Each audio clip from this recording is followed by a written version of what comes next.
My name is Blair Somerville, Associate at Gowling WLG, and today I have the pleasure of introducing John Sorensen, partner and co-head of our business law group in Toronto. Welcome, John. Thank you. It's good to be here. Can you tell us a bit about your previous career as a sound engineer and how and why you ended up in law?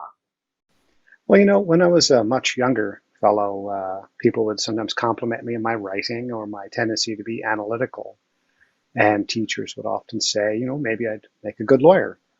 But really, my first love was music. I only ever wanted to be a rock and roll guitar player, to be honest with you. So I did a degree in music performance and then did a master's at McGill, which led me into production and engineering.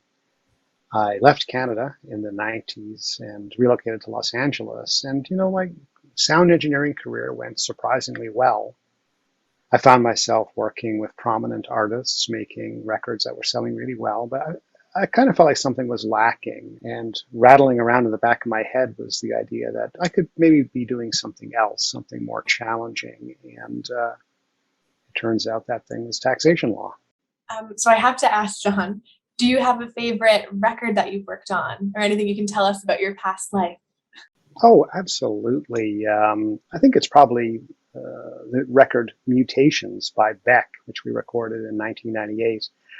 Terrific record, sounds amazing, if I do say so myself. And they were just delightful people to work with. So it sort of checked all the boxes. A terrific record with nice people and yeah. So, John, honestly, that might make you the most interesting tax lawyer on the planet. I agree. Yeah. And since then, you've co-authored tax textbooks, you've lectured at law schools, you've served on editorial boards of law journals. How does all that type of work help you in your practice? Taxation law is highly technical and ever-changing, and you have to keep pace. So for me, writing is an opportunity to, on the one hand, contribute to the tax community, but on the other hand, continue to hone my skills while demonstrating thought leadership. I think it really focuses your attention when you have to not only absorb new information, but then explain it to others. And can you describe your approach to working with clients and what that looks like throughout the different stages of litigation? Well, typically, cases are decided on their facts more so than innovative legal arguments, which is not to say that we never rely on innovative legal arguments, but you need to prove out the facts and have robust sources of evidence to do that.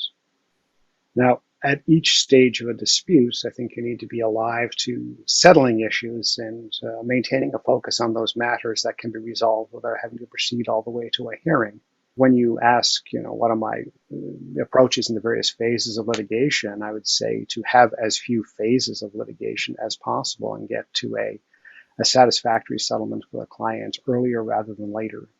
So, John, as our new co-head of the business law department, what's your vision for the direction the group's going to take over the next few years? Well, I think law firm leadership is unique compared to leadership in, say, the business world.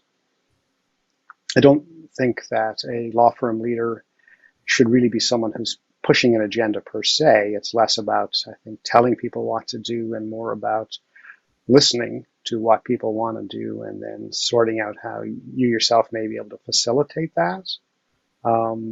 I think our firm is a firm with a bright future. I think we've been getting a lot of things right. So when you ask about sort of strategies for the future and future directions, I think it's more of the same. It's more excellent client service, but in an increasingly globalized context as the firm continues to expand within and outside Canada. Okay, so now for some Tax 101. What would you say is the big news or major developments in the world of tax these days? Oh, there's been many. Every time there's a new budget, there are significant developments in the tax dispute world. We're seeing basically in every budget for the last several years increasing funding for the Canada Revenue Agency to pursue administration and enforcement. Most notably in the audit space.